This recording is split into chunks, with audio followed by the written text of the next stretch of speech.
Hello and welcome to a brand new episode of the Tribunal podcast. It is your girl Ro. And it's me, Amanda. She's over there. And we have a loaded topic. We always have loaded topics. That's what the Tribunal is about. I don't know why I say that every single time we come into it. We always have a loaded topic to talk Well, that's about. why the Wednesday wind down happens. That's like the light community Yes. show vibes. And then every other Sunday, we've got something heavy we have to get off of our chests so that Yeah. we can have a light Wednesday. That's just how what that goes. that's what the Wednesdays are for. There to be the palate cleanser, the joy, the sugoi to the dip. Oh, What? snap. I mean, here's the thing. The topics are always loaded, but it's not necessarily, I want to say, like a downer, but it is something that, I don't know, sis. Sometimes our topics, like, they get to that. No, there's definitely a time where there's a downer, but we do try to find the positivity, the thing to move forward with, so that the entirety of the conversation isn't just everything is sucks and everything is evil and everything is bad to Black and Indigenous people of color and everybody the world round. Like, there's all kinds of underrepresented, mistreated, misrepresented groups across the globe, across spectrums. I make no claims to be able to speak to those, but I don't want to always say it's a loaded topic. It's definitely, but it is. It's like a loaded plate of nachos. I mean, and sometimes the loading and the toppings are great, and then sometimes they're. But this one's not fully loaded. Like, we're gonna have to come back for these nachos because, like, this time we've got like sour cream and we got some guac on there, right? But we didn't get like all the cheeses. We could have all the cheeses. So like next time we'll come back with all the cheeses. So it's not like a fully loaded to the ground. It's just got some stuffs on it. It's got some stuffs on it. And that's okay. That's okay. So today on the Tribunal, we're going to be talking about representation in sci-fi, specifically for Black and Indigenous people of color. From our perspectives, not from the entirety of history, not from the entirety of sci-fi. We are honing in on a couple of very specific franchises. Yeah. I'd say really we're going to focus on one big main one, but I do want to discuss some lighter ones that have kind of birthed, I guess, or like bloomed currently, that are kind of big topics of discussion in a lot of circles that I'm in. So I feel like this would be a great place to talk about those because I do think that there's some merit to that. So wanted to bring that up today. Right. And that's fair. And it's also cool.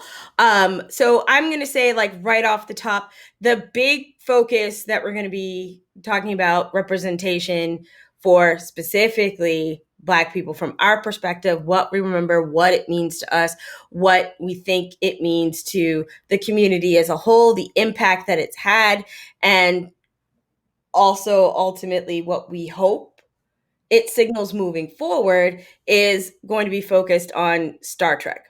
Now, that's not to say that this is the only nerd thing, because again, there's so many areas of sci-fi that we're going to run down in all different kinds of genres. It's not just only going to be TV, but we're going to talk about books. We're going to talk about young adult novels. We're going to talk about it all. But today we're focused on. Wait, there are people of color in young adult novels? What? What? Like, you almost made me like adjust my glasses to be like, are we actually related? Are you my sister? I don't know if you're my sister. What book is this? Because I don't think I've read this book. There's several. We need after the show. I need to know what this is because I need to read these because I am not aware. But that's what the show's about. Awareness. Yes, the show is about learning. I will tell you right now, if you haven't bookmarked it already or checked it out, you need to check out Noir César because there's all kinds of great content that they're coming out with. Young adult novels, graphic novels, anime series. I guess I know where I'm going after the show. So yeah, that would be the direction that I would point you in to start. Great. Start. That's where I would. It always starts somewhere. And so we are going to start that transition. Our conversation. This mainly came about because I think it was a few years ago. you and I were having a conversation because I was bitching about how nobody gives Voyager. So I'm a massive Star Trek fan, just in case you didn't know. I mean, I And, knew, but I'm her yeah, sister, so right. You had no choice but to know. right. And I was bitching in a conversation that we were having with a bunch of friends about the fact that no one seems to give Voyager really, as far as Star Trek series go, the credit that it deserves for one, having one of the most badass female captains, and also to me, carrying on a ridiculously diverse crew, right? And I got into a big heated fight. I believe we were at a yard house at the time that this happened with the friends that we were with, going back and forth about how really the Next Generation was the most diverse, cast ever. And I was like, hold up. Voyager was literally made up of Maquis, who were basically the rebels, who were like, F Starfleet, I'm out. And some Starfleet crew who were forced to try and get along and get their ideals together in order to survive. Like the entire cast of TNG were straight up Starfleet. You only had like a soupçon of Maquis at the way, way, way, way back end when you had Ro Laren plop in for a hot second. Yeah, I went there. Yeah. I mean, I think TNG was very much a united crew. Right. There wasn't a lot of tension between crew members in TNG, and I think you saw a progression of that later, where they started doing, I think, subplots and stories around, Right. I'm just saying, issues. if you're going to say that a cast is diverse, which is what I said in the Right. argument that I was having, okay, diversity is not just this. Diversity Right. is difference of ideas. Diversity is difference of faith, religion. Diversity is difference of culture and all those kinds of things. And I felt that Voyager never got the credit that it deserved for having way more diversity when you put that all together, right? Well, I mean, I think when most people think of diverse, like you said, I think they initially go skin, they go race, Right. and then they automatically go Deep Space Nine, and then they wipe their hands of it because no one likes to discuss Deep Space Nine. We're going to. I know. That's the topic for today. That's But the a big fact part of that it. people just go, "Oh, you guys had Deep Space Nine, and we're leaving it at that." It's like, "Oh, no, sir." It's like saying you have a black president, so like racism is dead. Like, no, that's not how this shit works. So let's run this all the way back, because that's not how this shit works, right? So I start going down the whole panel of, okay, so one, you have a captain, which Kate Mulgrew, one of the baddest bitches on the planet, awesome captain, takes no shit, loved Captain Janeway. And didn't take any shit when she was in prison for Orange is the New Black. Like, that's what I'm saying. Kate Mulgrew is a real one. All right. Yeah. Anyway, I mean, and not just because I absolutely love her theater work, because I do. I love her theater work. It's amazing. I started to look at B Camera because I'm used to doing that on Wednesday Wind Down, but I don't have B Camera today because we're doing the Tribunal. So pay no attention when I go like this, because that's just me doing stupid shit. So anyway. Okay. So I only have one camera, so I'm always looking forward.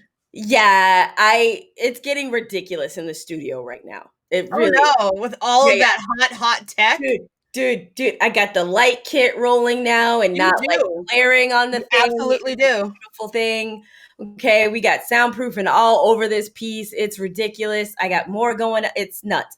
And also we're on Khaleesi, so things just move smoothly. Also, things feel better, roll better. I mean, they roll better.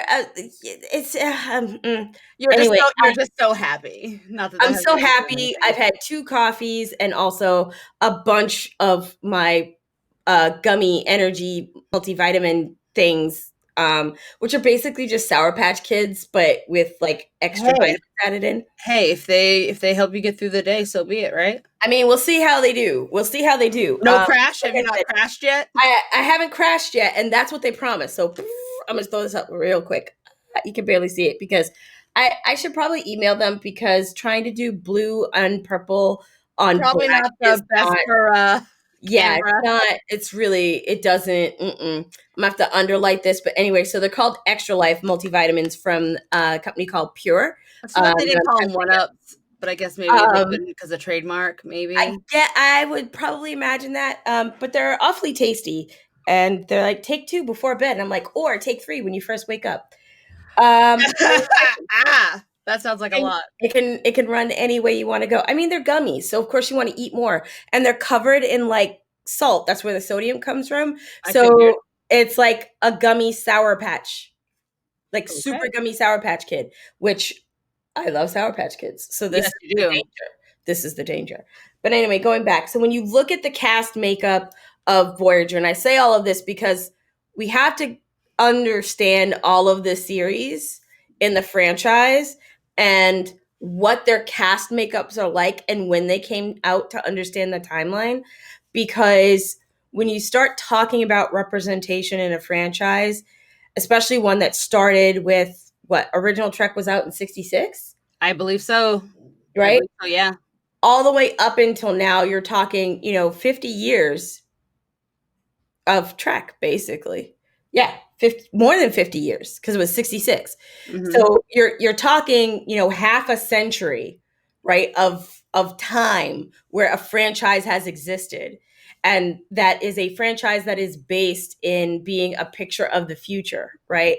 And so who doesn't want to believe that in that picture of the future, you're represented, right? And in Right. some kind of way, from all the races that we encounter across the multitudes of universes, there has to be other beings out there. You hope to see other beings out there that are similar to yourselves or representative of yourself, whether that's an emotional representation, a physical representation, because that gives you hope that, hey, in this future that seems aspirational, Okay. All right. All right. Yeah. that you're there in some way, shape, or form, right? Right. I mean, that's the core of like what Roddenberry was trying to do with Star Trek was to have a way to make comments on what was happening in society right now, but do it in a palatable way, right? I mean, the whole, if you're not familiar with the lore of Star Trek and the background, the whole thing of Kirk kissing Uhura, an interracial kiss, that was not. And I think technically wasn't that the first one on It was because it mainstream wasn't TV? because it wasn't allowed. They had to shoot that particular episode twice. They had to shoot it because Shatner was adamant that he was going to kiss Nichelle. And I love to hear him like tell the story because he's like, I mean, look at Nichelle. Why wouldn't you want to kiss her? She was an absolutely stunning woman. Of course, I'm kissing this woman. I'm the captain. I It's kiss like I've everybody. kissed all these other aliens, and you're not gonna let me kiss like the decent He's like, hot I've chick on kissed my own green women. ship. I've kissed green women, blue women, white women. Let's just get these all But in. brown women we have a problem with in Right. space. Because of the visual, right? Like you're still in heavy Jim Crow. Right. We are at a point that, Martin Luther King is marching. Like this is, the mid late 60s. We are not Right. overcome yet. Okay. Wait, we still haven't overcome now. I know. I was saying, but we still haven't, like on the Right. down low, right? Right. So that was a big deal. And the censors were like, this absolutely is not happening. The episode doesn't air if you kiss her. So it's one of the things that made me really have a lot of respect for William Shatner is because, yeah, I've watched a couple of different documentaries on Trek. Again, massive Trekkie. And to hear him tell the story of how he physically like messed up every shot where they weren't kissing so that when they had to go live, They because this was had to air the one that had they no had mess to ups air in the it. one right because they had no filler ready to go in the spot. So they That is had like to. legit genius. Legit G.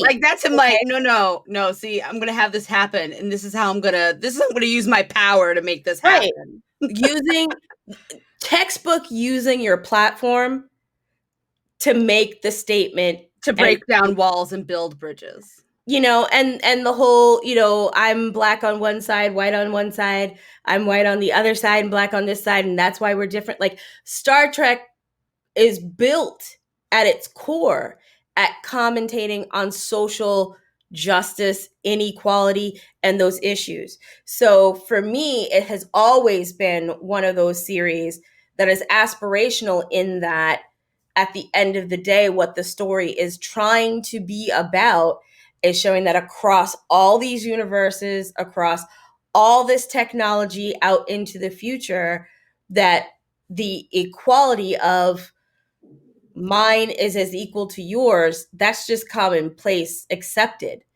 And so therefore our differences are to be explored and learned. Like, to me, that's always been the new adventure, the new horizon, the untold that you're exploring has always been discovery of that which is different than what I already know and how I can learn about it, its value systems, those kinds of things.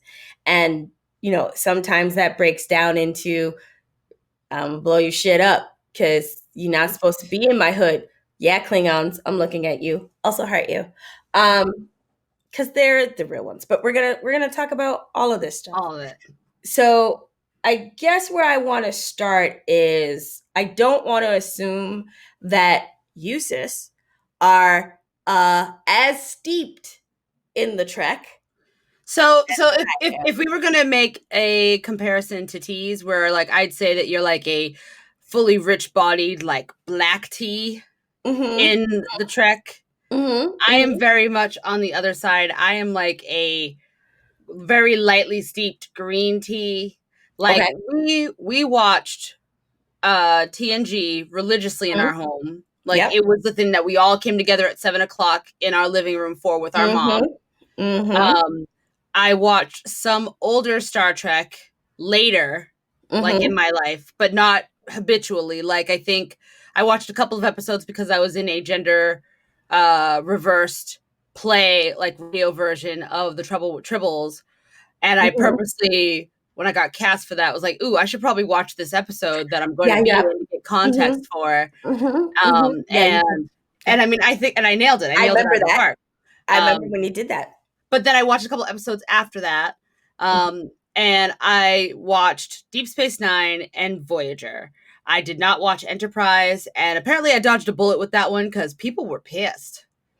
I heard people were real mad. We're not talking about Enterprise today at all. Okay, because so I'd say I'm very much a green tea in a lot of it. But around the time that I was doing that show, there were discussions about them doing a gender swapped Deep Space Nine, and at the time I was the only black female on the cast. So Auto Cisco. Right. I automatically assumed that if it was going to move forward as a property for us to do, that it would be really hard. It'd be really hard pressed to find a black female who's ready and willing. And I was like, oh, I'm ready to go. I'm like, this is my time to shine. Like, I can get down with this. Like, I could totally be a single mom on a space station, like trying to navigate all these, problems of the week while trying to raise a daughter to be a woman. Because I mean, that's kind of the whole I think the big focal point of Deep Space Nine is that, yes, it's a space station. And I mean, it varies. It's probably one of the most, it pivots the most, I think, because all the other ones happen on a ship. And I'm using air quotes here because of the one we're not talking about. But Deep Space Nine happens on a space station. Wait. So all the stories and stuff are very contained to all these things happening at the space station, because nothing ever seems to happen away from it, because obviously there's no ship. So they're not exploring anything. All the problems are coming inward, which I think is actually a really great juxtaposition also. Like, well, I will say that my running joke has always been about Deep Space Nine is that much trouble cannot find the same exact fucking spot in the galaxy. Like, lightning can strike twice, but lightning can't strike every week at 8:00. It throws It's It throws NBC just or the CBS. entire laws of randomness and math and science out there. Out the That effing many window. things can't find the exact same spot in the multitudes of universe Right. that we have. Like Right, that Steve. does not happen. And I think that's part of the reason why we'll get to mechanics of the series after. Where I want to start the conversation is kind of understanding like a timeline of representation, right? Right. Because when you go Kind of through got to the know. You Trek, got to know when the shift happened. Absolutely. and not just the shift, but also kind of when you think about it, and there's my Siri trying to get in and on this the whole conversation. And Siri, you can't be a part of this conversation. But when you think about the timeline, right? So the original Trek series airs in 1966, right? And your crew is made up of Kirk, Spock, McCoy, Sulu, um, Uhura, Mhm. Chekhov, Check off. Yep. and Scotty, right? Yep. Yep. Yep. Yes. Okay. We So, got 7. right? That's core crew. That's not including like the The lower medical levels, bay all of nurses none of that. and right, that's core story crew. Okay, Mhm. so out of this many characters, right? You have one woman. 1. Core crew. Okay. Now, that core crew person, that is a woman, happens to also be Black. So, can you imagine in a period of time where the US as a country is going through things that are Going through similar some to shit right now. where we are like right now, right? With race, identity, and equality across sexes, not just races, to then have as part of your prime time viewing television areas. Like the lead in for original Trek was I Love Lucy because it's a Desilu production. Like Star Trek exists because of Lucille Ball. Thank you, Lucille Ball. Moving on. Real one. Real one. Real one. Also, bad bitch. We'll talk about that. But that's a huge, huge thing to have. And it was a character that was, let's be frank, gorgeous. Like Yeah. Michelle was eye candy. I mean, the shots that moved, like I have you ever seen a cat eye done so well?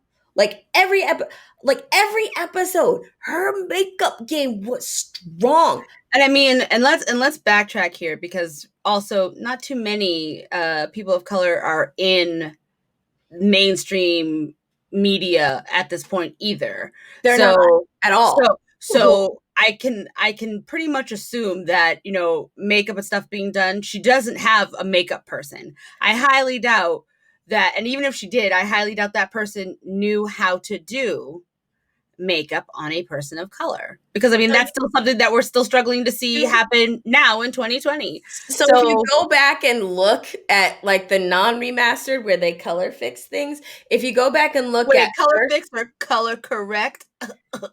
yeah, gamma was fixed all over the place. But if you go back, if you're able to find original run versus the retouch, and look at the first season versus the second season, you can definitely tell because the first season they were trying it. They weren't even sure that they were going to get more than past the pilot. And then when I they got mean, weren't past they the pilot, constantly fighting being canceled? yes, first season, and then they were, and then everyone was like, ah, after, in essence, what was second season, and there was such an uproar about things that's what spurred Paramount to move to that crew doing the movies.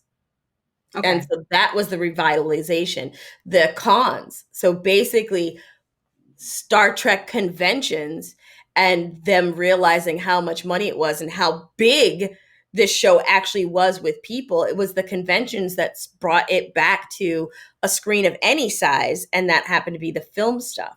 But when you look at the original series, So TOS in 66. You have one female character that is part of main crew, and that one female character is Black. And, for a while, it's just a couple of lines here or there. But I kind of felt like she was a telephone operator. Like, oh, someone's on the comms. It's the trope that all Sigourney women are Weaver's secretaries. Effectively secretaries. No, but it's the trope that's the basis for Sigourney Weaver's character in Galaxy Quest. Right. Is that the female crew member is there to, repeat what the computer says and is eye candy and isn't more than that, but actually is. Right. And Nichelle, embodied that, because as you go along in that series, part of it is the writing team and Roddenberry realizing, hey, I'm going to actually leverage this character to help make these commentaries that people will more be open to absorb because they are fictional other species and not white Humans. character, Black character, human, that there's that a little bit of the disbelief that you can turn off. It's like, but then she's an alien. It's fine. We can liberate these aliens. They can have all the rights they want because they're aliens. But God forbid she be human. Right. But in its original run, the original series was only on the air for 2 years. It's not until 87 that we get the Next Generation. I was 3. Okay. So just for context, y'all, I was 3 when that came out. Just for more context, that's 21 years. It's 21 years from when the original TOS aired, with one woman on the main crew who was Black, to when you get to the Next Generation. And when you get to the Next Generation in 87, you've got 2 white women and a Klingon. Okay, so let's what happened? So let's keep going, because it's a little bit more than that, because you forgot our homeboy Jordan. Right. Oh yeah, and I also forgot Gyna. You also forgot Guinan. Okay, Guinan. So my bad. Whoopi Goldberg. Sorry, don't blaspheme. Don't blaspheme. I'm sorry. Don't shade a homie, right? But you get into the Next Generation run in 87, and to your point, like, Guinan wasn't core crew originally. That happened later on the run, but it did happen, and it was core crew. So on all of the conversation that we're having here, we're focused on core crew, meaning that they, have more than 2 lines, that a story is centered around them. Do they have to stay on the bridge? Because they don't have to stay on the bridge. But they have a story arc that rotates around them more than twice in a season. Okay. Because otherwise it's a featured player, and that's not fair, because there's lots of series that have had featured players that are of all different walks. So specifically have multiple stories that, revolve around them. Got it. Every season. Got it. Right? So when you get to core crew, then you start going into, okay, yep, you have Gates McFadden as Beverly Crusher, woman, core crew. Yep. Okay. Redhead. Hey. Right? I mean, look, everybody's got to be represented, right? Shout out for the redheads. Right. Okay, you've got Deanna Troi, who's a Beta Z. You've got Tasha Yar, because you got Tasha, right? That's core crew, because she was in security before she got, killed off, right? Right. After having that moment with Data. Look, that's another episode. That's another episode, right? But right there in core crew, I have 3 women, and they're all very different. Right. What? They are. Okay, Tasha, one, you have to admit, like, is a very strong, independent. I think, at least for me, from my perspective, until there was the episode with Data, I wasn't sure exactly what side of this. Were we questioning? We were questioning with Tasha? I was very much and they're like, "Ooh, we got to fix this. So we're going to have this moment where, like, something goes down with Data." There we go. Just, we're going to throw this out there and see how people react to it, right? But right.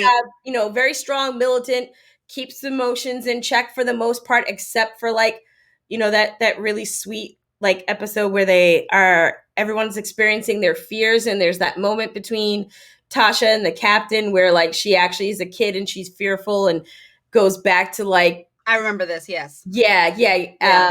Yeah. When she was a kid and everything that was happening on her plane, and so you understand why she cut her emotions off and tries to focus on strength and all that kind of stuff. But when she's vulnerable, opens up to me like, "Aw, Oh, you're soft Picard, on like the you could inside, get like that." everybody else. I know, but also in that moment, I was like, Picard, you could like get that for like a hot second. But I was like, no, don't mess that up. Don't mess that up. Don't mess that up. Could But you imagine? I did. I wrote fanfic about it. Anyway, so you have that. Then you have the antithesis of that, right? Which is Deanna Troy, who is a beta Z. So she's all about her emotions and all about feelings and is the counselor on the ship. So talk to me about stuff. Open up. Don't be repressed. And oh, yeah, by the way, she's also a repressed half beta Z because technically she should just be walking around naked all the time like her mom keeps trying to get her to do in her head. I mean, But we all have mommy issues. And so again, hashtag relatable, right? right. Then then Mom, then I you want to keep have, my clothes on, thank you.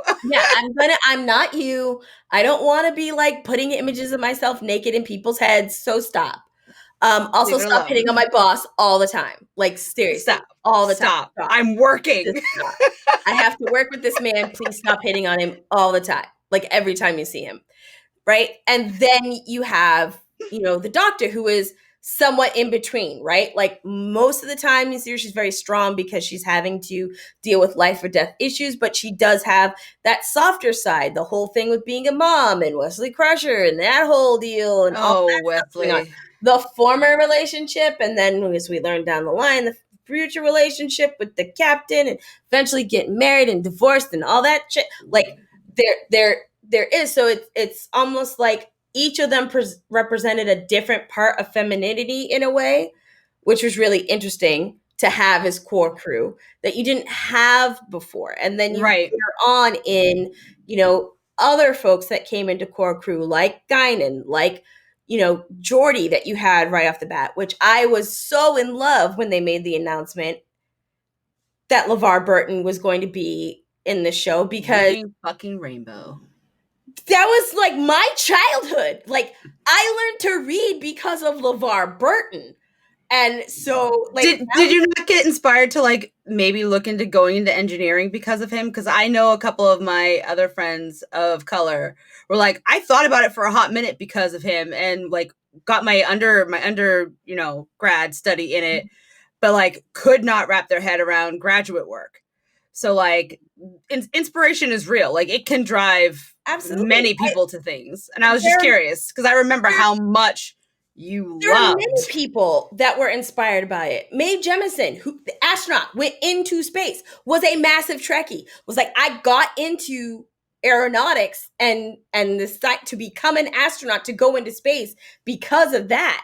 And was actually on an episode of TNG. Actually, I think she was on like 2 episodes of TNG. Like, absolutely, it is undeniable that as a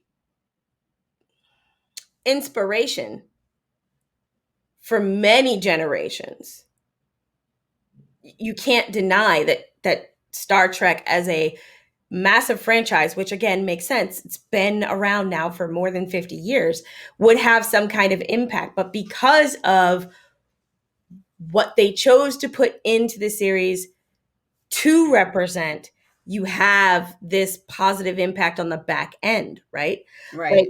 Like Nichelle Nichols, after the first season, was going to drop out of the show and was told she could not do that by Reverend King.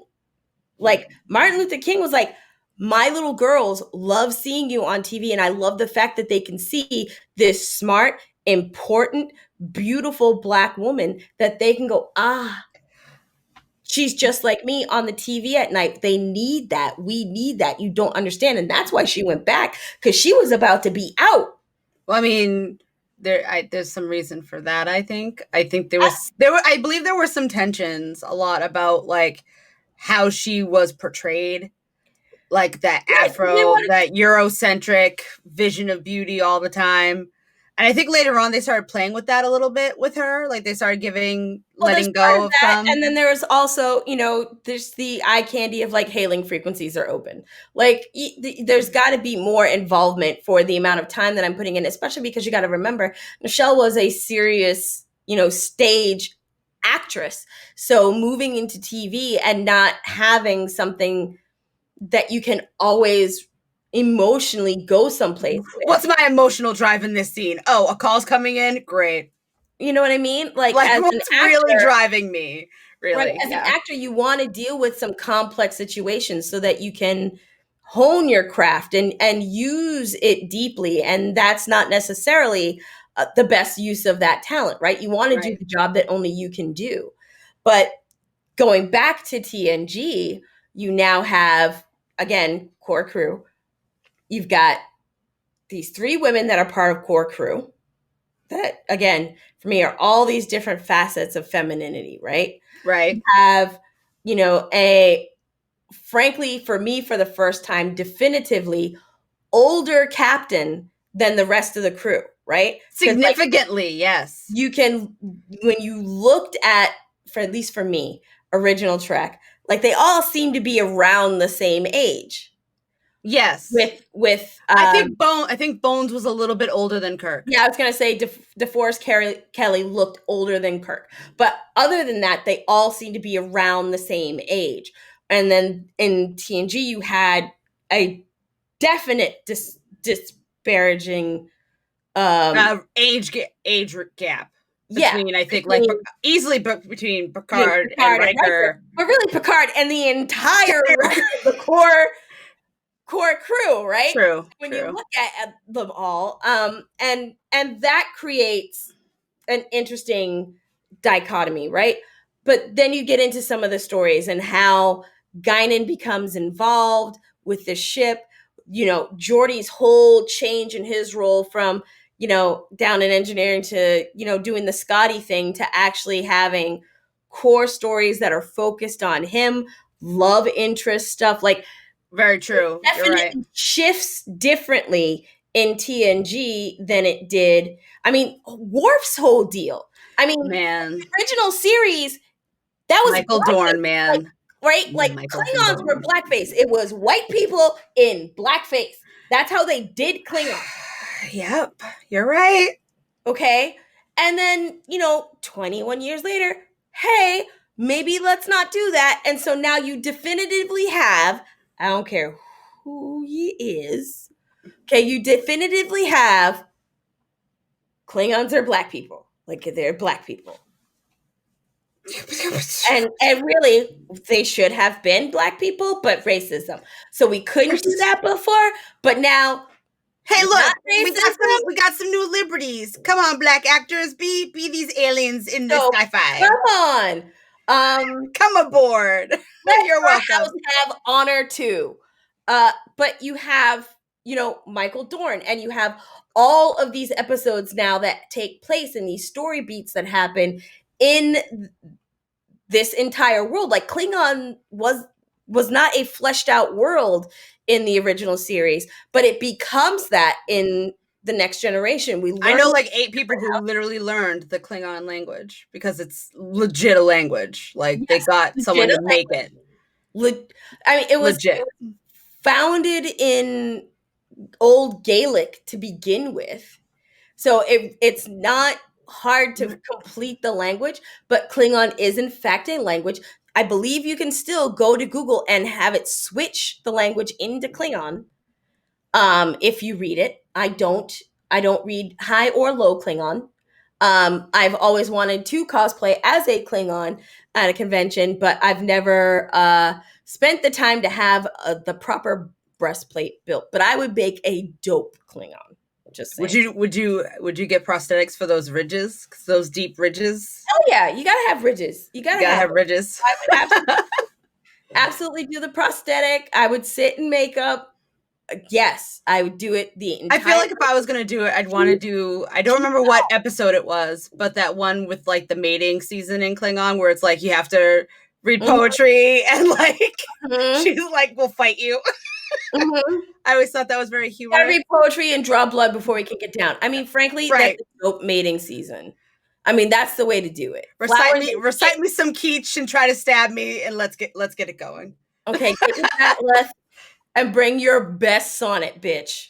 Bring it. You can get it. I'm ready. I mean, that's it's pretty dope, right? I mean, But come on. but you get this now whole exposure to this entire culture. And I love the fact that they focused on actually building out this culture and having these stories. The whole thing with Worf having a kid, okay? With the Hey. least Klingoniest woman of ever Klingon, and then her dying and then becoming a single parent. That was some real shit. It wasn't just surface Right. stuff.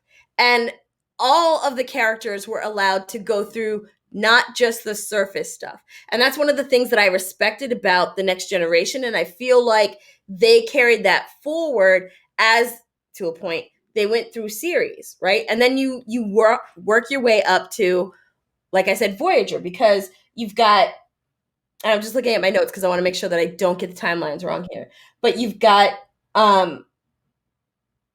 DS9 coming in 93, right? So that's what, a 6-year difference between What a the small launch one of, comparison between the original right? and We go, TNG. we go 2 decades between the original series and you get TNG. And then you get 6 years between the launch of TNG and then DS9. And DS9 for me, I had so many hopes for DS9 because one, they announced that one of my favorite actors, Avery Brooks, was going to be captain. And so this Hell was yeah. huge because I'm like, holy shit, I have a black captain.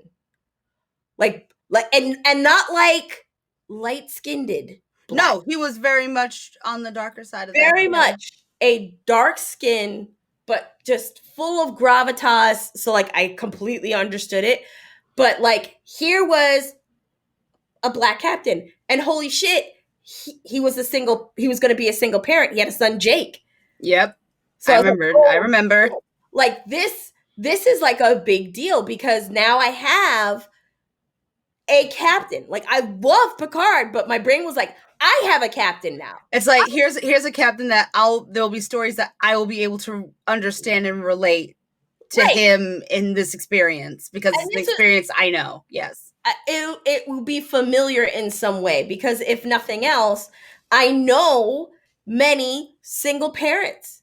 I know many prominent black men. And so now here in this future that I love and this lore that I love, now for the first time, I actually see that, hey, there are captains and more that are in Starfleet that are like me. Because and then what do? They slap him at a space station. They don't allow him to explore.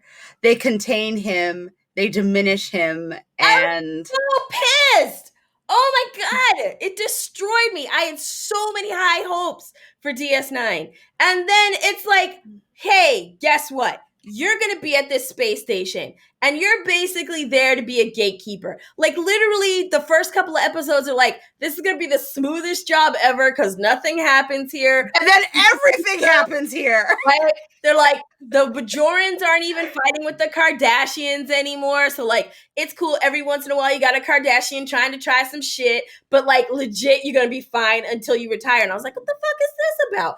And then it's just like, actually, no. Do you feel like it was kind of like a proverbial putting him on an ice block and like shipping him out to die slowly? Yes. I was like waiting for the Viking fire to like come and light the consume him. Like, good job, you did a great job. Here's your retirement job. Here's your pension. You literally can't fuck this up. Okay, and like and you had this like again swinging for the fences diverse cast, right? You got Johnzia Dax, who literally is like multiple species. Wow. Tell me how you really feel about that, sis. She is. She's multiple species. She's hosting another fucking being in her. The Dax part of that, right? Right. Okay, so she's literally 2 species joined. Okay, right? right. Okay. So I wonder what that's supposed to be alluding to, huh? then you have Odo, who is a changeling. Okay, I think I'm Doesn't trying to remember now. so Renee Auberjois, Okay, thank you. homie. Yeah, Thank you. Thank right? you. So you have Odo, chief security officer, changeling, doesn't have a set face, uses it often to figure it out, but doesn't know like where he's from or his people, but we figure that out later when like all the shit hits the fan. Or like I like to refer to it, when the writers realize ain't shit going on here, the series is gonna get canceled. Oh my god, let's just smoke some weed and throw some shit out there. Cause that's what it felt like. Like it just felt like DS9 didn't get the same kind of focus Right. or intent. Right. Well, I think I was reading an article about this actually from the writer for DS9 and how he definitely felt like at the time that it was being aired, there was a lot of things that they were not that they just didn't have the right vision for, or they didn't have it fleshed out right. And granted, now, because I think I want to say maybe around 2014 or 15, I think Avery Brooks was at a convention, and there was this resurgence of people, younger people, who were finally watching DS9 who hadn't watched any of the previous Star Trek. So this was their first Star Trek that they saw. Mm-hmm. And they were like, oh my God, like they're talking about anti-terrorism, like terrorism and slavery and all these things happening in this one place. And they were like, oh, is this what Star Trek's about? And like, I guess Avery called the writer and was like, oh my God, like people finally appreciate what we were trying to do in DS9. Right. And like it took a long time to get there. And I mean, I think also syndication probably hurt that a little bit, because at that point where things were syndicated, you know, if the network decided they didn't want to air it in its entirety in the right order, you would easily get lost in what the minor story thread that was happening. Because if you weren't watching it religiously, you missed 2 episodes, and there's an F subplot that's going to get readdressed here that you have no inkling of. So then you're like, oh, I can't get on board with this anymore. I have no idea what's happening. I'm done. So Polar in the chat, made the comment that running the space station was far more responsibility. And I will say absolutely. Like running the station was the biggest piece of the responsibility. I mean, that's really what the focus was put around, why they had security. I mean, that's ultimately why, as far as the story goes, really it was a ratings poll. But that's ultimately why at one point Worf ends up on DS9, right? Like going out and exploring and finding trouble and finding an issue and then trying to do the resolution of, first through official channels and then ultimately shields up. Let's just see who's got the better lasers. Pew, pew, pew, pew, pew. Right? Right. Yeah. Being a diplomatic center trying to broker basically peace between two people that have been warring forever and ever and ever. Where have we heard that story from? I mean, right. Over a land that they each believe that they're entitled to. Like, yes, at the core of what DS9 was wrapped around was definitely very deep. Definitely something that you could not grasp if you weren't watching it in order. I would say that, to your point, I think that syndication both helped and hurt, because depending upon where you were picking it up, because at that point TNG was so huge, it was just coming into syndication. So you had multiple channels that were running TNG, and then you had also DS9 running new. And because typically syndication, you don't go into it, you got to make it like 4 years before you can, right? So you only had it airing in its first run on its natural channel for those 4 years before it hit syndication. And then when it did go into syndication, then you had multiple channels, broadcasters picking it up and running it. So It'd be very easy to get confused of like, if I was watching it on this channel and where this other channel maybe had it, right, depending on how many spots. Which I easily could see happening. Someone watching it on 2 different things and be like, I don't know what's happening here, because last time I checked, this was happening, and now that character is not even involved anymore, and I don't understand. Yeah. And the minute you don't understand something, what do? You put it down. You're like, forget Right. that. I do not have the mental capacity to try to digest what's happening. And you find And the thing that makes the most sense. right. And Polar, you absolutely make a great point in that, Thanks. having now, I said Polar, not you, Oh, but you also make a good point. I, But I Polar do. TV from chat, says that, Netflix has really changed the game on that, because now it's opened these doors that people who You could haven't just marathon the shit out of stuff. correct, they're there, and you can run through them at your place and at your pace, and you know exactly where you left off. You can pick it up, on different devices, so you're not just tapped You're in. not subjugated to the networks when they want to air stuff. You Right. can watch it when you want, how you want, how fast or slow, in whatever language. Go nuts. Now, I watched DS9 in its original run on TV. It was destination television for me. I watched it religiously up to the point where Captain Sisko became the emissary for the Bajoran people. And that was the point where I was like, guys, really?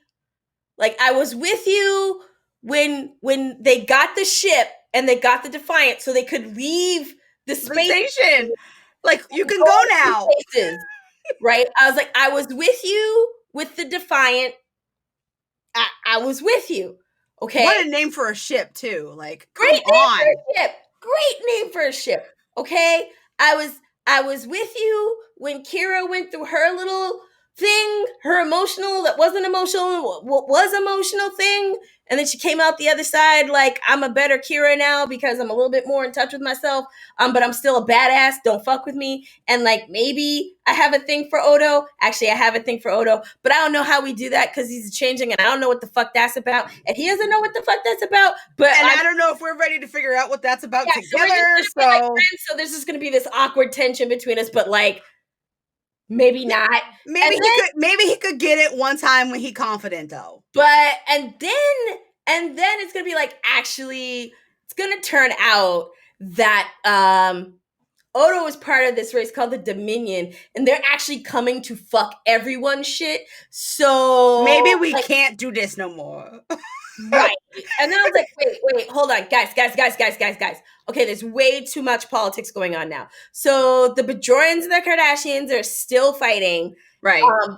It's just like they're trying to keep it on the down low so that it's kind of like I hit you with your elbow. right. You It's like, oh, I blew up that station. I didn't really know it was your station. My bad. I'll send some relief eventually. Not really. Federation. I'm saying all the right things. I feel like they're pulling her Cersei before Cersei was a thing. It's like, oh yeah, we'll help you guys fight the White Walkers. Yeah. Y'all. Totally Fuck y'all, not doing it. I mean, we're not even like that anymore. And then you've got, Ferengi coming in, just trying to broker all kinds of like the Ferengi. I feel like DS9 had so much potential, but everything in the beginning was so slow moving that it was hard to grasp. Yeah. What they were trying to build as the foundation, so that when they flew off the handle and really started going deep into all of the political, bureaucratic, cultural war stuff that was in that quadrant, it felt like it came out of nowhere. It felt like it Sonic ran onto the screen like conflict. Right. And it lost me. And the moment that it was like, oh, there's this figure that is our religious center and will guide our people moving forward, and oh, by the way, we're waiting for that to come, and then it's embodied somehow in this particular human who just happens to be in the region and happens to be the captain of the station that happens to be like there's a lot of happens in this. I mean, like, that's a lot of circumstance in this pot right now. I was just like, come on, like you're really pushing this real hard. Like it didn't the emissary didn't have to be Cisco in order for Cisco to be involved or want to focus on what was happening with Bejor. So it just felt forced to me. I was like, anybody could have been the emissary. It would have been more interesting to me If from it a hadn't political from perspective who if it had been Odo, because now you would have this creature that was actually of the Dominion, which was supposedly like trying to just wreck squash shop, everything. wash everything, like the Borg, but without assimilation, but really assimilating through power. Like that's what the Dominion was, and and Odo was a lost changeling from the Dominion. Like there's a whole segment, it's either last season or the season before the last season, where the Dominion comes in and a representative from the Dominion comes in and starts to school Odo into what it's like. Like, hey, this is what you should have been doing, but you got lost. Here's all your books. Go learn on it and go take over shit. Here's the story of your ancestors, right? Like that's how it was broached of like, you don't know who you are because you have no foundation. Let me teach you about your people. Now I'm terrified. Oh my God. Right? And that's where it came from. Like you have been lost all this time. You've taken on a form that is like theirs, but not theirs. And here's why, because you don't know who you are and where you come from. So I'll be your bridge and your link to that. Sis, I don't like how that feels in my insides right now. Right? Like again, they did a really again, the concepts were there. That's okay.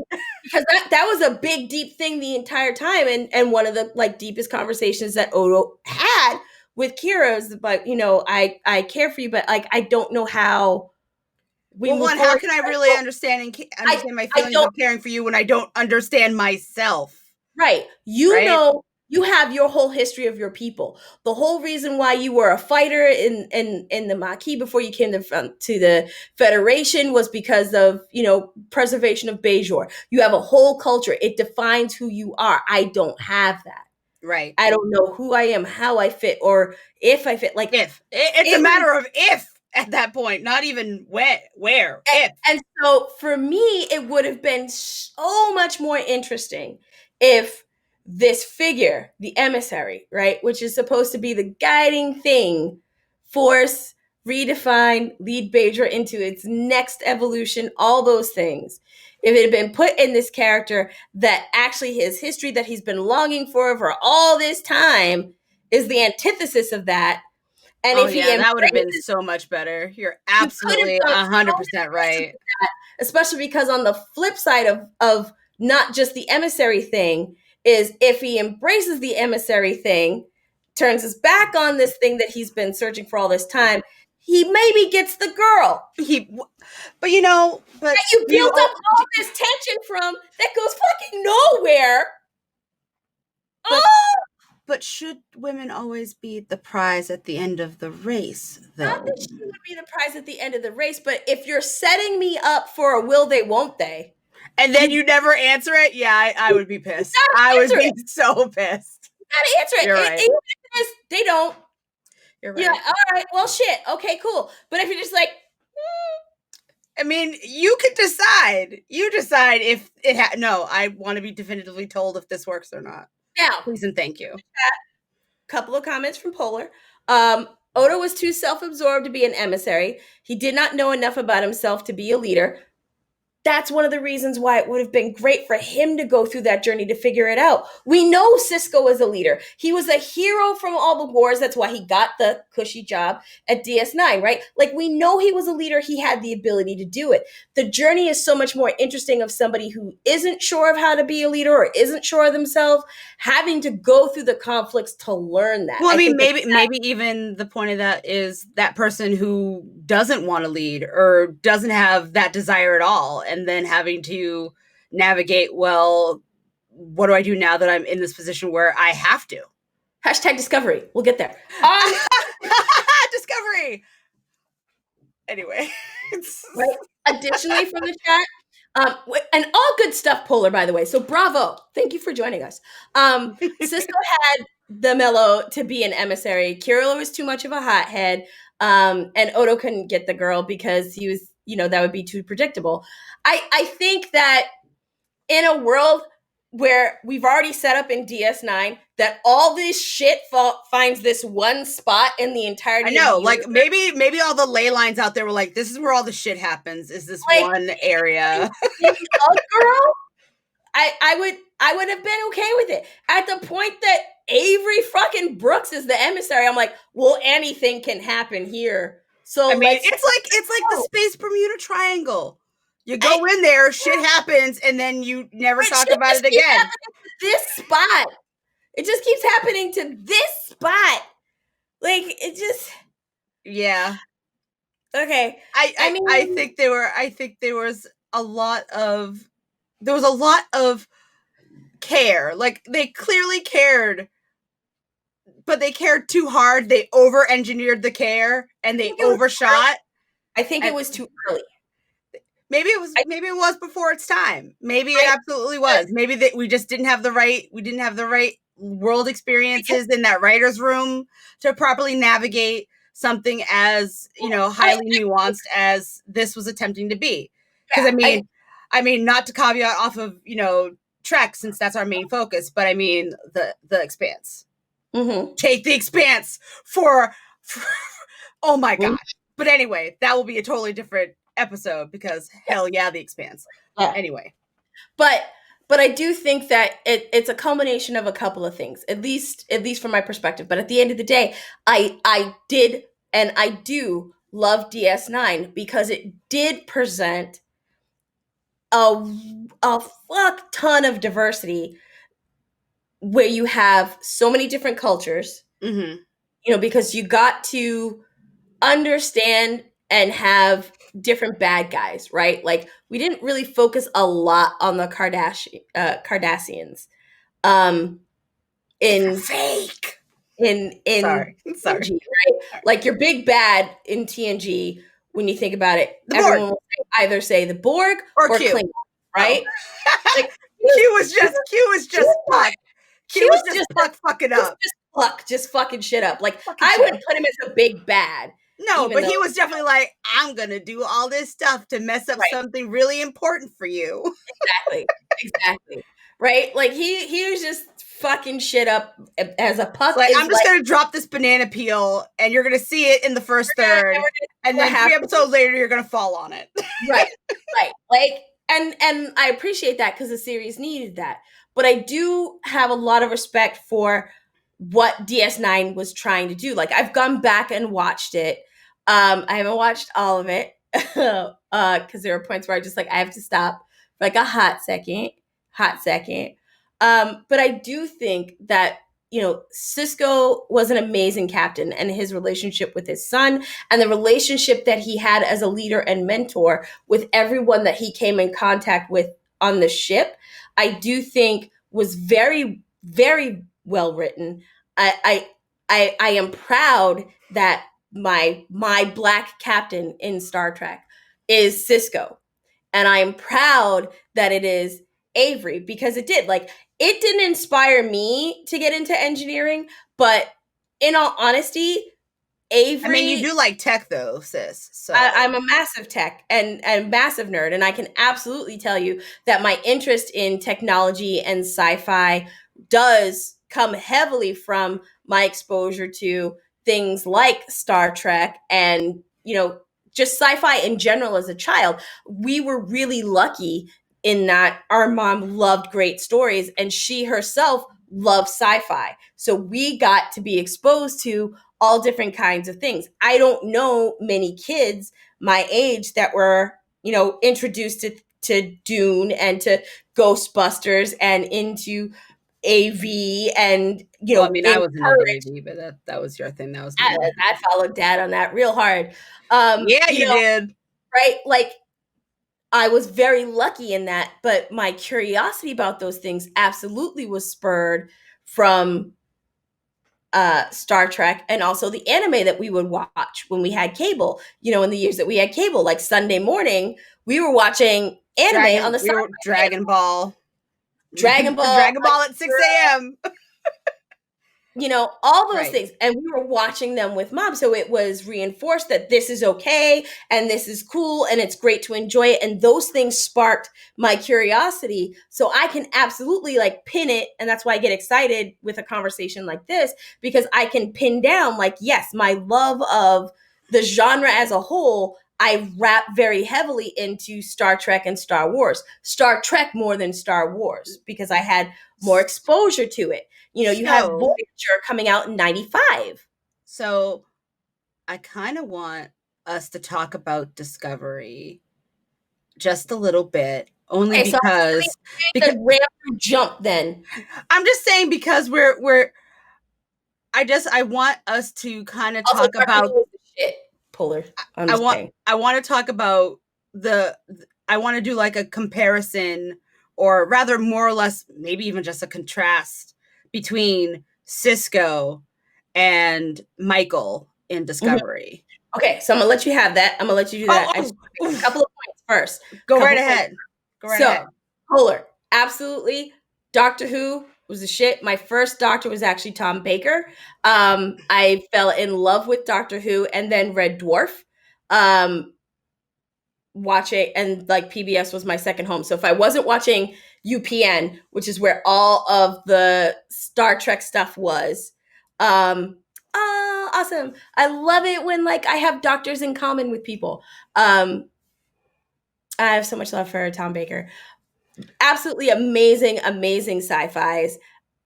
And I think that, when you look at where the Who series has gone now, that is definitely grounded in where it came from as far as humor, the writing. It's more mischievousness, I think, definitely comes from Baker and some of the doctors that came after, especially when it was picked back up.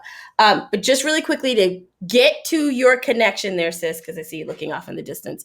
So, ramming it through, right?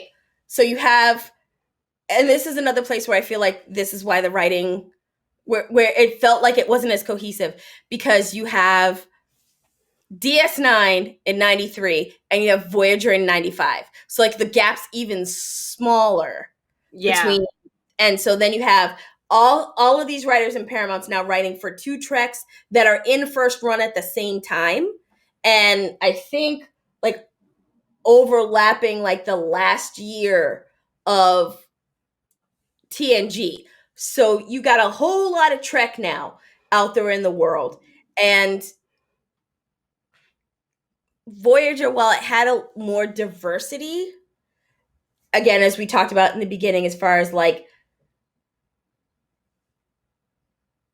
cultures, thought process, ideologies, not just diversity of race, although you have that. I mean, for me, that's the first representation of indigenous folk in a Trek series. And yet, it didn't have, to me, the complexity that DS9 had, and it didn't have the charm that TNG had. So it felt like we were kind of getting away from the original core of Trek. Mm-hmm. And so therefore, I didn't feel like there was anybody in that cast, with the exception of Captain Janeway, who's just a boss bitch, and I like to imagine myself as a little bit of a boss babe. I think you are, sis. But I mean, I'm your sis, so yeah. You're a little biased, but just a little bit. But like just this much. I'm just this much biased. I just felt like that was like for me the first Trek that I didn't find myself reflected in anyone that I saw. Even though the captain was female. Even though the captain was female, even though you had B'Elanna Torres, who was, a mixed race character. And that was like part of the thing that she was struggling with, was being mixed race, figuring out where she fit, also being Maquis and forced to be, Starfleet in order to get out of the sector to get home, right? Like, where is home when you're between two? Right. I liked what they were trying to get at, but it the storylines just mostly felt clumsy most of the time to me in Voyager, and it didn't really feel like it was representative of anyone, right?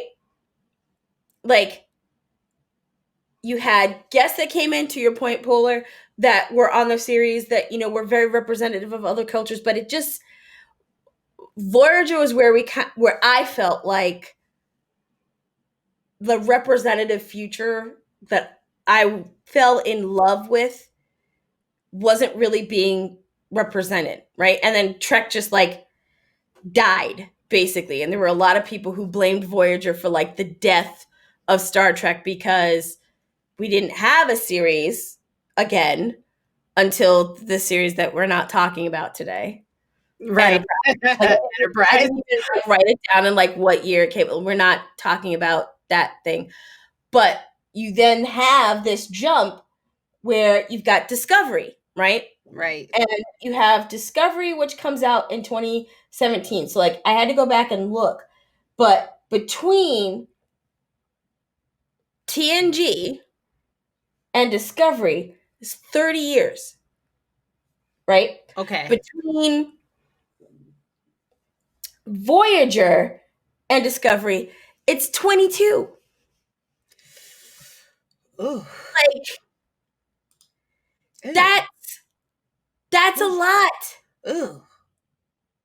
I mean, a lot of posture has obviously happened in the course of over two decades, nearly three.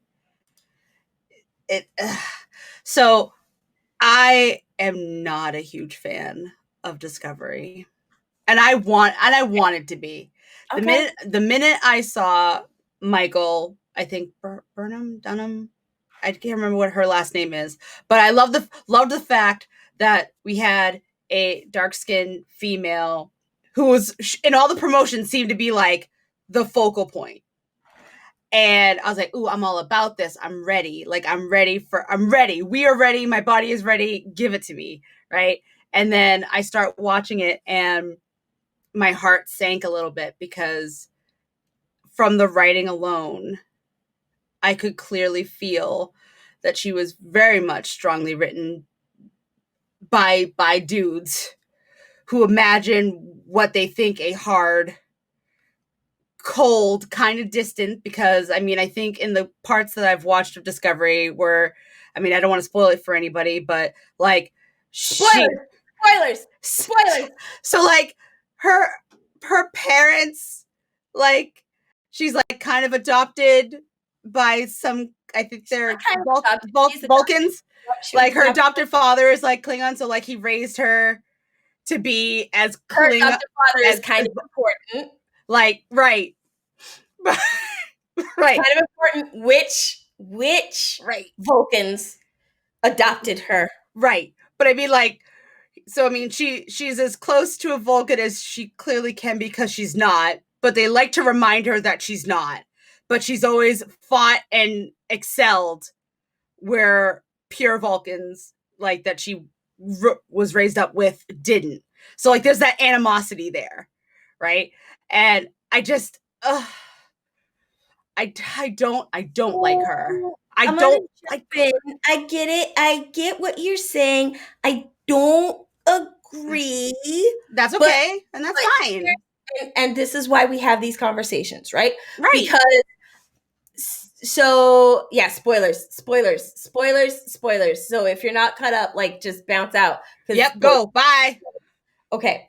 So one, it's Nice seeing you. important to understand Michael's background, right? Like Michael is human. Right. Yep. Something happens and the base lab pick him. Right, because she's like a science. Michael, She's like a scientist specialist, I think. well, her parents. So you have to understand. So I'm talking about like what led to the adoption, because Okay. you got to go there, because up until that point, Michael is just a happy-go-lucky kid like everybody else. With my parents are like these amazing scientists or whatever. They're They do great stuff until she finds I'm out they kind of don't. smart too, and then like this attack happens, and holy shit, the this world is like basically destroyed. I am a survivor of almost a genocide on this planet, and the saviors who happened to be in the sector were Vulcan. And I am then adopted by Sarek and his wife, Amanda.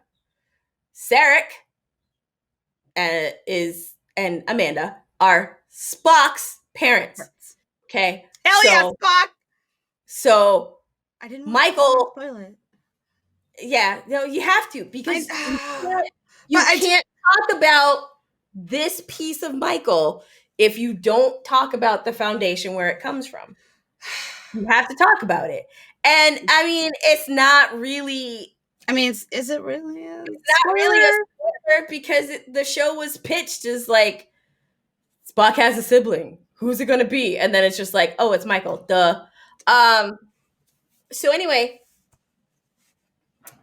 you have this setup where you have a race that is specifically focused on devoiding themselves of emotion, because it is believed that emotion is what leads to illogical thought and action, right? When beings react out of emotion, it is not rational, and therefore errors are made, harm is done, more harm than would normally be. If only things were done in a logical way, devoid of emotion, then you were able to think on the higher level, progress beyond, your limitations, yada yada. Right. However, Sarek, his damn self, fell in love in the Vulcan way with a human who is totally full of emotions, and they chock full of them. Okay, and they have a child that is half Vulcan and half human. And that's why it is believed within Starfleet that it makes the most sense for Michael, who basically goes somewhat retreats into herself after, her parents and planets blown up. Like, you got some feels, girl, and you ain't got no way to figure out how to do that, manage that. Believe that, hey, this mixture of, hey, these people already have and are broaching a emotion and emotionless child, are uniquely set up to maybe help this kid. So you then have this human who is now trying to be Vulcan because she believes that, one, that honors her savior, and two, frankly, would be easier but struggles with it.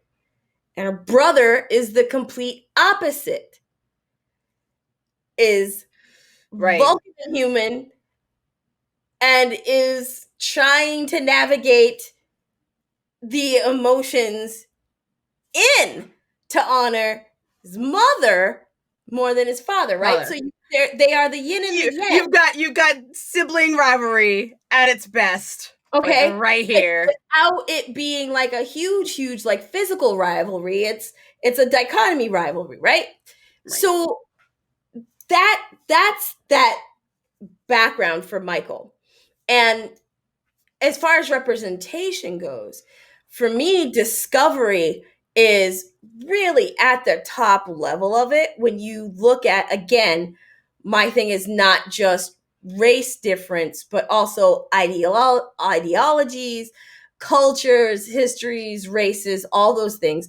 Discovery does it across the board. One, you have Michelle Yeoh, who is one of the baddest broads on the effing planet. Man, she gon' fuck shit as up. Captain Giorgio. And then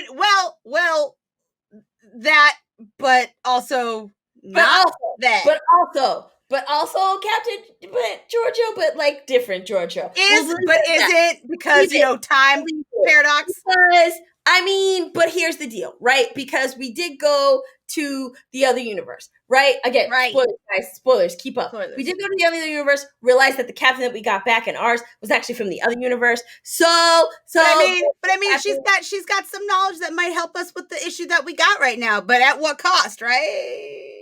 But like, here's the thing. Here's the thing, though. Here's the thing, though. I don't really care because she's a badass, so I'm in. Whether it's like But that action cost is figure, gonna be when that check comes, bro. Because I that check mean, is but, coming. though, you always gotta pay the check. Like you gotta pay the check. Like you gotta pay the check.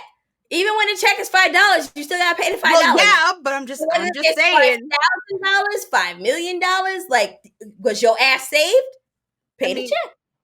Pay the check. Was your ass not saved? You ain't gotta pay the check. But if nah. your ass is saved, you gotta pay the check. Okay. You Okay. Now, make some points, sis. You make some points. okay. Okay. Because like if it doesn't work, you ain't gotta pay the check. Yeah, but then you've kind of are now letting this element exist in a time that it didn't exist in. Get in the suit, hop again, try it out. Okay. I mean, So you got your mama and you're not mama now. I mean, So right, like it's your mommy, not mommy, your daddy, not daddy. no, your mom and you're not mom. Like you got Right. both moms. Like how far are you in? Because like I'm all the way in. So are you all the I'm way not through? all the way in yet. No. Oh, I fucked that up. So That's anyway, okay. I don't care. um, I am not butthurt over this. No, okay. but I mean, I think for me, like I said, was very excited. Get further in because I will say, like first season, honestly, the first 8 episodes in first season, they move slow to set the foundation. Once you get past the 8th episode and you start getting into second season, we start picking it up, and Okay. there are different things that are brought in that help flesh Michael out better. Michael's not fleshed out well in the first season And at all. I feel Totally. it. I feel it in it. And I felt bad because I'm like, I really wanted to like you. Yes. And I really Like want to like this crew. And what you find is I think for all the things that I've talked about between Voyager and DS9 and the leap in TNG, I do think that Paramount, in taking this, depending upon which one you want to pick from, either 21-year gap again, actually it's 22, between Voyager and Discovery, or if you want to go back and be like, let's not even say Voyager, let's go back to TNG as like the pinnacle, right? Trek. If you go back to TNG, we're talking over 30 years between when TNG launched and when Discovery launched in so 2017. I noticed that we didn't talk about Picard. That's because Picard comes after Discovery, and Picard is a different beast. Like Picard, for me, isn't around my representation. Are you not are you not including it in your personal canon? Oh, it's in my personal canon. I fucking love Picard. But as Me far as too. the representation conversation, it doesn't have a space here yet. Okay. Okay. Nope. I was just curious So that's where why you it's sat not with that. on so that's why it's not on this timeline, because this timeline is specifically just focused on representation in the sci-fi realm. And Picard's not about representation for Black people or indigenous people to me. The Picard story is definitely one that is more focused, I think, on ageism. Is that more character study?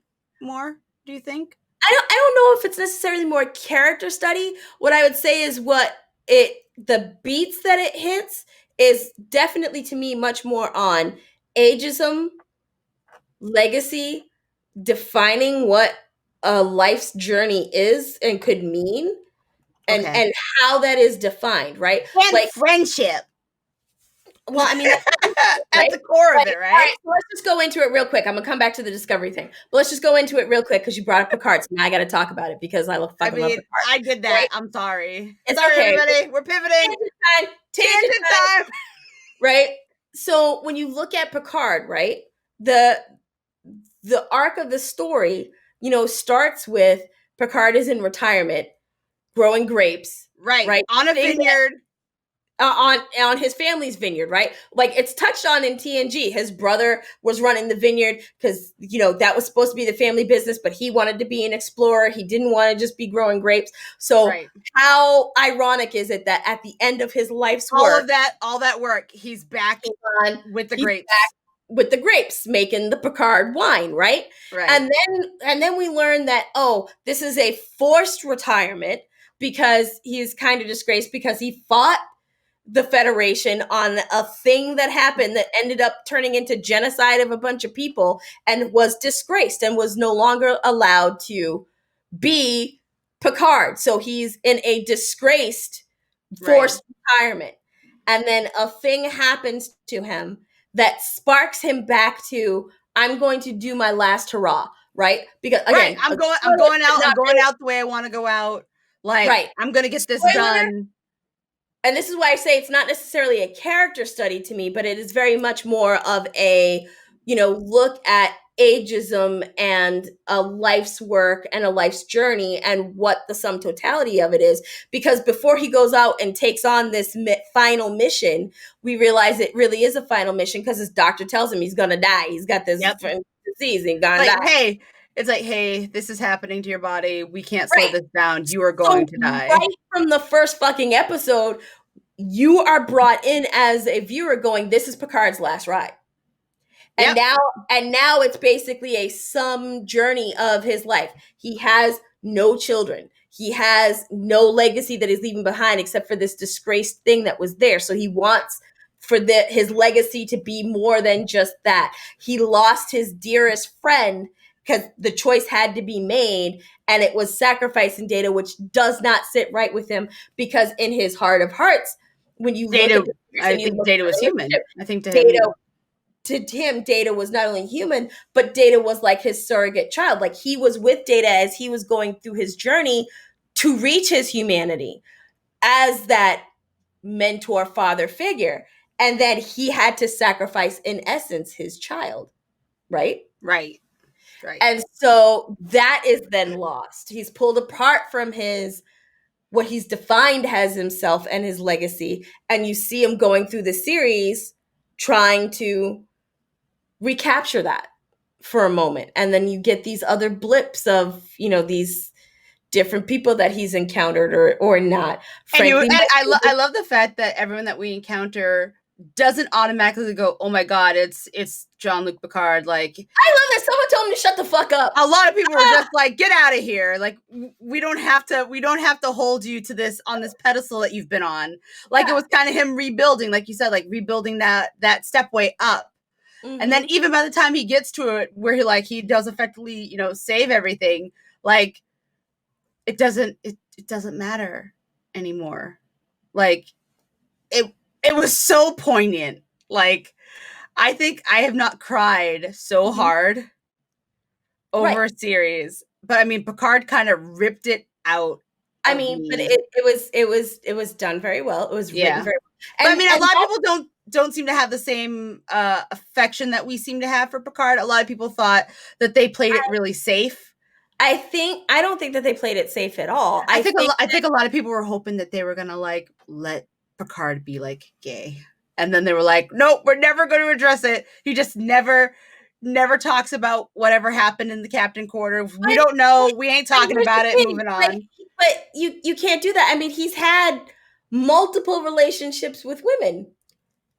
But in the TNG and Resurrection. And nobody, no kids, nothing. No, not even like a legitimate kid out there in all of space. Hold the fuck up.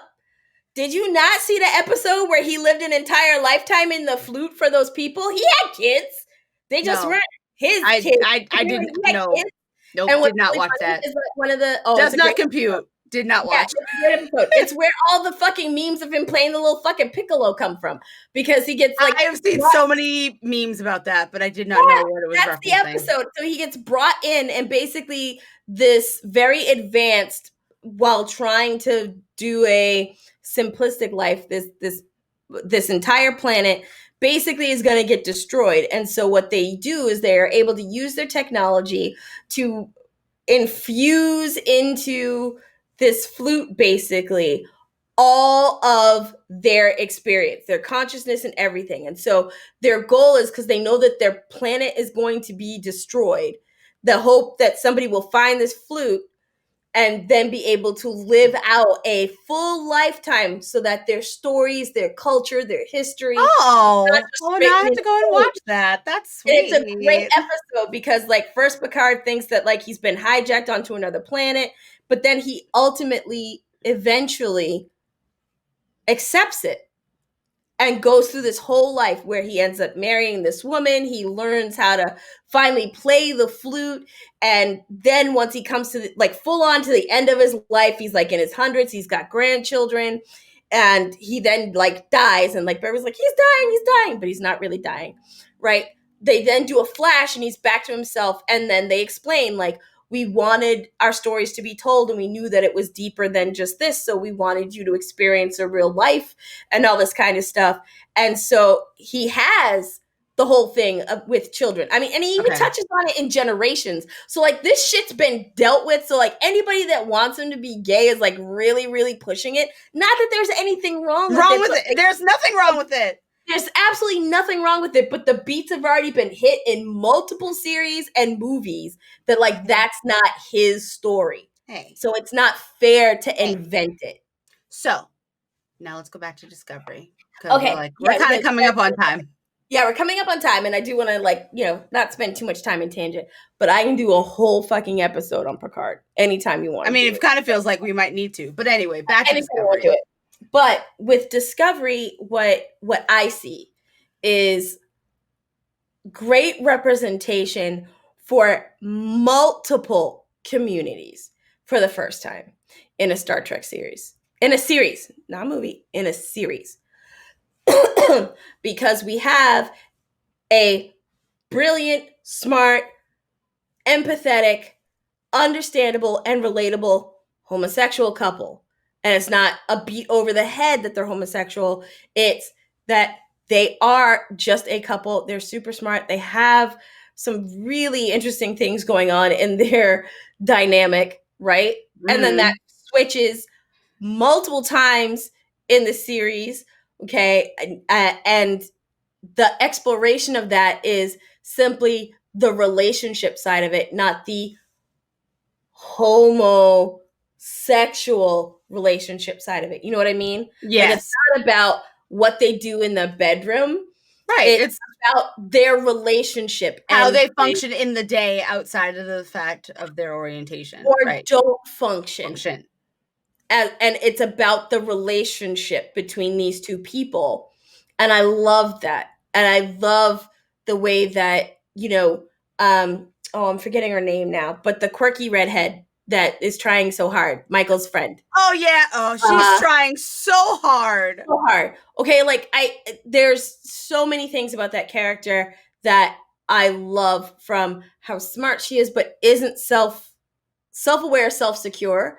And the episodes that revolve around her and like her doppel from the other side, and then like the friend that she meets and the things, and but like who is kind of sort of real, but like is it like that? But is it right? Like that whole storyline, absolutely fantastic, and the way that comes through. And you know, as a person who often suffers from imposter syndrome, like I get it. Right here, me too, all the time. Right here, they delivered it really well.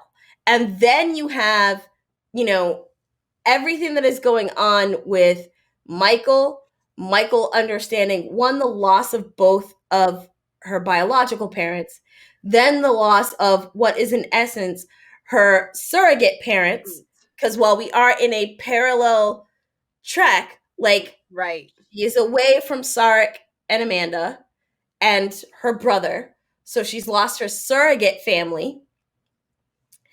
And then the subsequent fill-in, being Captain Georgia, loses again because of her own actions. Like that is a very heavy burden. Compounded situation. Right. So I can't expect for that character to be bubbly. I expect that character to be aloof. I expect that character to be cold. And yet you then have like this relationship that she has with Dude. Yeah. And Dude complex as shit. Man, I feel bad for that dude. Like, you like tried to kill me, though. Like, I thought we were cool. We were, and then you kind of flipped your script and like And then, like, legit for me, like, attempted to murder me. you have an Odo situation, but take it to a different level because you didn't know that you wasn't you, that you was somebody else. Now you gotta square yourself. Yeah, spoilers. That you were somebody else. You had this whole other life. We Like, can't be this because you could flip at any moment, and that would be the end of that. You're a motherfucking Klingon, which, by the way that they did Klingons in Discovery, holy shit, I'm so about it. But I feel like Discovery really picked up and learned from the series before. Okay. And I feel that Voyager and DS9 didn't. I feel like they were trying to do their own thing within the same world. And I feel like Discovery went, okay, let's look at all of this and let's look at what worked and what didn't. Let's look at what feels right and feels true to all the original stuff that we did in the original series and in TNG and the original core drive of Gene. And now let's see, how do we bring this to life in a deep, rich story that is parallel? So instead of trying to base it off of the known world and known galaxy, let's say that we don't have to stay or feel constricted by that or tethered to that. What would be our new story, and what would be the new direction that we would go that still stays honest to our core? And I feel like that's what Discovery has done. But when I look at, this line, right, in this whole freaking, what are we talking? 50 years? 51 years from original Trek to Extra Crispy. To Extra Crispy, we're talking, as far as core characters, 9? Yeah. That are Black, Indigenous, or people of color. I mean, because you do have what's his face, Colomini's wife there, Kiko, who was Japanese, but like she got like an episode. So that doesn't count in terms of our rules. My logic, right? So like, if I start going down, like, again, core characters, you have what's his face, who is second to Captain Janeway, Chakotay. Yeah, Chakotay. Okay, I'll give you B'Elanna Troy. Okay, from there as well, and then Tuvok. You're right. You are right. There has been a right. Yep. Okay, and then I think, and I'm doing this from memory because I don't have it brought up on the website, but I think that's it. Man, you killing it though. For core, I told you this shit. For core cast for Voyager, right? So then I've got Ben Sisko and Jake. Ben and Jake, core. Yep. You got Michael Dorn, both on DS9 and TNG. Mm-hmm. You've got Geordi LaForge. You've got Guinan. You've got, so I'm going to float, okay, the one, and just say Klingons in general. Okay. Because of TNG, because we have, Alexander that's in there for a while, Worf's son. Yep. I remember. For the 2 episodes. So she got 2 episodes, so it was really a story around her. You got the Duras sisters and the whole thing going on with Galron and all that kind of stuff. So I'll give you Klingons in general as a character, right? Okay. Even though it was sprinkled around and became a feature thing until everybody was like, Borg, right? Right, until until the Borg. And Nichelle Nichols. So I take that back. 10 in 50 years. In 50 years. Do we not great numbers? I was about to say, I'm like, do we see, is this a positive? But it is a positive when you start looking at the timeline, because you go, in 66 you had 1. Then you jump up to 87, and that's when you get 3. Because you get Klingons in general. Right, yep. Worf, Geordi. Right. And I'll give you Alexander and his mom. As 1? Story. Yep. So you get 4, right? I mean, because I have to be fair. There are multiple episodes that Alexander is a part. There's the whole one where like he grows up and comes back from the future and tries to What? say that he Yeah. he was too. He felt that he was too. So wait. So over the course of 50 years, we have seen the number go from 1 to effectively 3. No, I mean the whole 50. The whole 50 years we've got 10 10 core. core. That's not featured run through because there's all kinds of featured players, people that came in for cameos, Notes. one episodes like that is important, but I'm talking like core. I see you every single episode in some way, shape, or form. So if I'm gonna say if I see you every episode in one shape or form, then it's 3 in TNG: Geordi, Okay. Worf, and what do you call it? Guinan. Because once I what became mean, everybody was in 10 forward. I feel like part of me wants to be very much like Just what. series. I'm not talking movies because you got Right. In first, right. Yeah. In First Contact. Mm-hmm. You got people. You got people in movie. I'm talking series. I still need to watch the one with the space whales, but anyway, I still haven't watched that one. You didn't watch Nemesis? No. Oh, no. Okay. No. All right. Okay. But anyway, but no. Over the course of 50 years, 10. You're right. Those numbers are not. They're not great numbers. You're absolutely right. They're not great numbers, but then when you start looking at the timeline, understanding where they were and where they came out, the numbers increasing between those years is better. I mean, I'd actually probably say that maybe in this context, we shouldn't be talking about quantity, but seeing the quality and richness of the characters over the course of that 50. Because I think we've seen a lot of complexity and depth that we have not seen.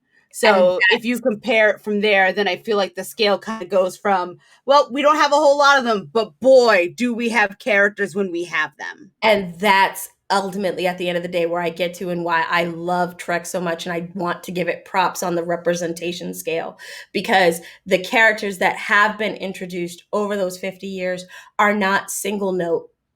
They're not trope. They have depth. They have realness. They have complexity. They have thought and care that are put behind them. Even with all the issues that I have with DS9, which there are plenty.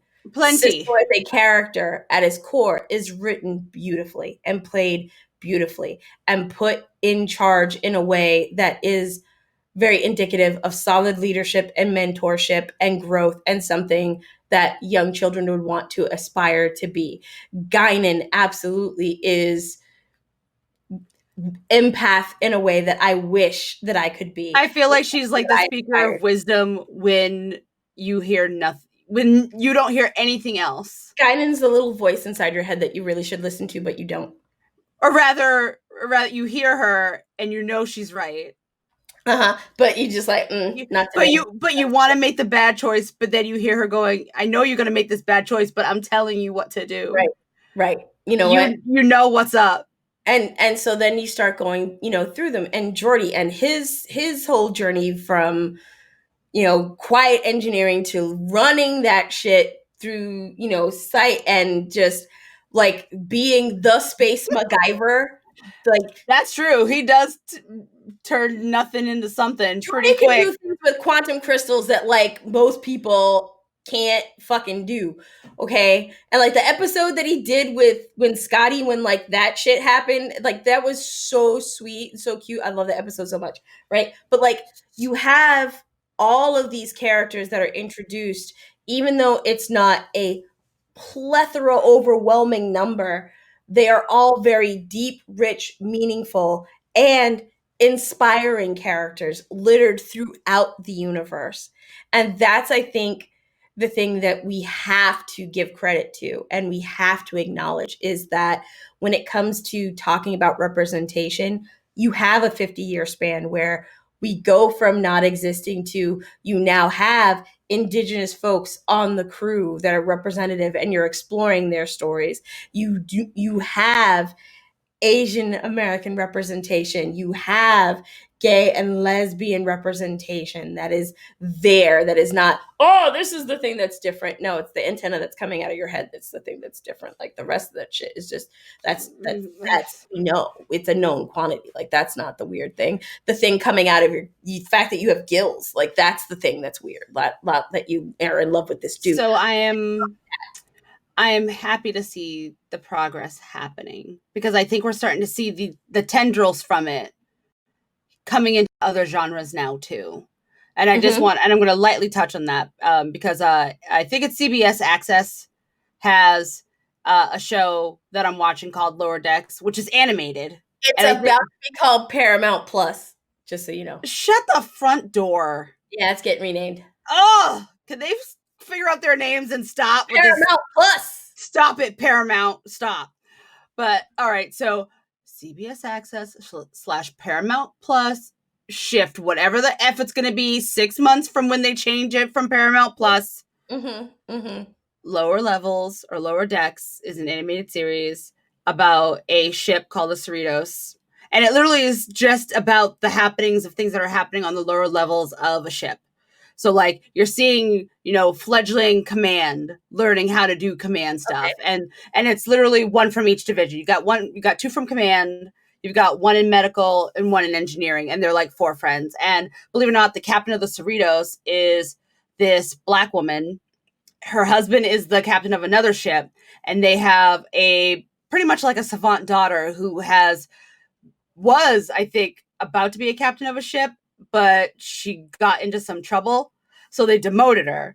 And they've been bouncing her back. Her name's Mariner, and they've been bouncing her back and forth between both of their ships because, like, she has the aptitude, she has an attitude problem, or she's just, or I think for me, she's just bored with the pomp and circumstance of command, so she doesn't want it.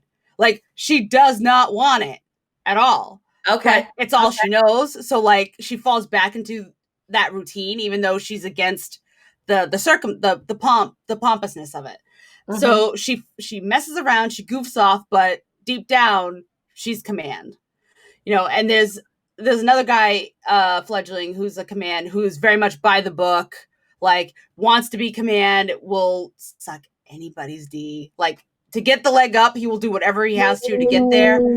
He is a brown noser, right? And he's very much a dork too, like to the T. And like she wants to corrupt him. And like they have this kind of weird buddy, and I kind of think they make it together. I don't know. But like I just like the fact that we're seeing this now, because I don't think we've definitely never seen up until Michael, effectively, like we haven't seen a female captain. And granted, this is comedy, so like they're playing a lot of stuff up for laughs. Like it's not a very seriously driven show. I think it's gonna start getting heavy later on, actually, from the way they're setting it up. But I just like the fact that they feel okay with playing around with this notion and this dynamic. I just have to throw one caveat in. Michael's not captain.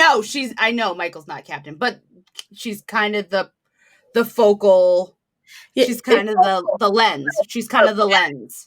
She is the focal lens. Like, but she is not the captain. I understand, but she's kind of the focal point. And I think in most cases in Trek, most times the focal is the captain or is that person in power. So I mean, I'm just talking from that perspective of the focus.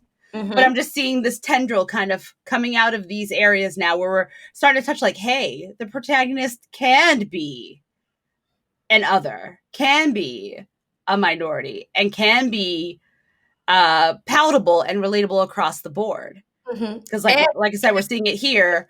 Incredibly popular and successful.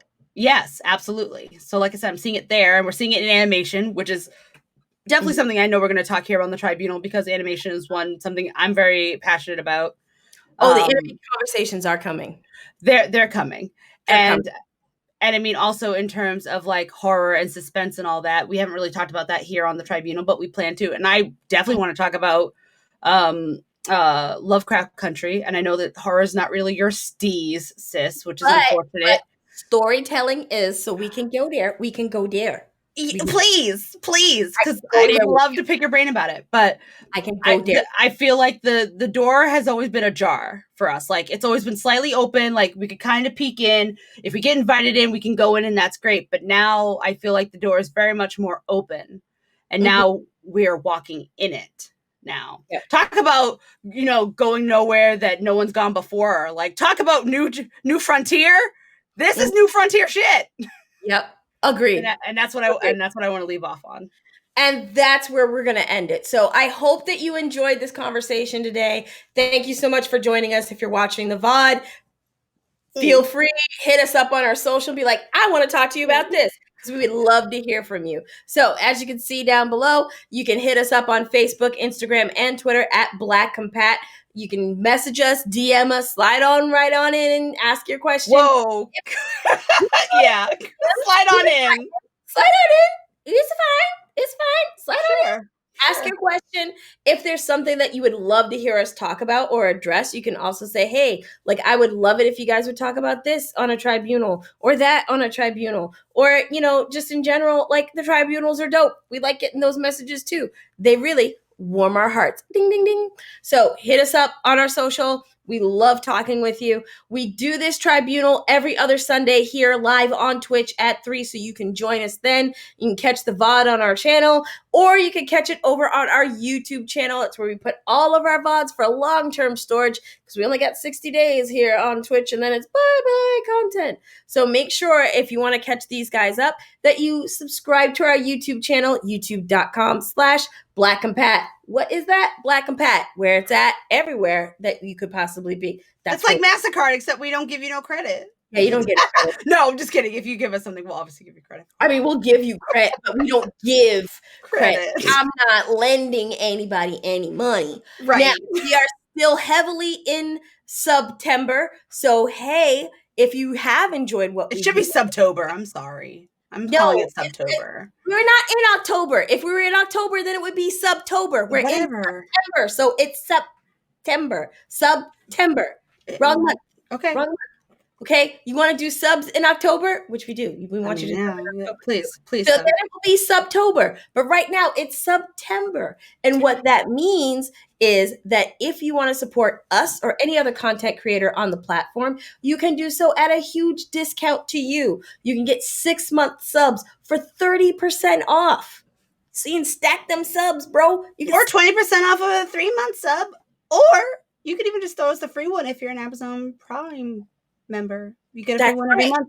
Get a free sub on Twitch that costs you no money, but you can give out. So if you like what we do, please feel free. We would love to have your support, because every sub that we get, anybody that buys merch, or frankly, if you just straight up donate dollars using the donate button on our page, all of that support helps us build more things out for the channel. Like one of my first things that we're going to do when we're getting really good sub money coming Celebrities. Charity streams. No, charity streams are happening regardless of the subs. But once we get like steady on subs, like, we're going to get a video editor. Because, man, it's taking me a lot to get all these videos done. But there are more videos coming out. So we have new tribunals that are dropping this week on our YouTube channel. And we have some of our older tribunals starting to hit on Facebook. So you can catch our content anywhere that you are. We're dropping it everywhere, so you should pick it up. I mean, we hope that you do, and we have enjoyed this. You can catch us here every week on Wednesdays at 7. I do the Wednesday Wind Down, which is just a chill community night. Sometimes we play games. Sometimes we just talk shit. All kinds of things happen all over the place. Janone, thank you so much for joining us. And on Friday nights, you can catch Manda right here on our channel starting at 7, playing through a bunch of games. Although now it's back to the one, because I did not pace myself. I fucked up. It's okay though. But I'm back at the last one. Done. So she's back on playing through The Last of Us Part 2. Yep. It should be fun. Come on through. We enjoy having you. We enjoy the conversation. We hope that you have a great Sunday. And as always, just remember, always and. Never or. Until next time, folks, we're out. Stay classy, y'all. Bye.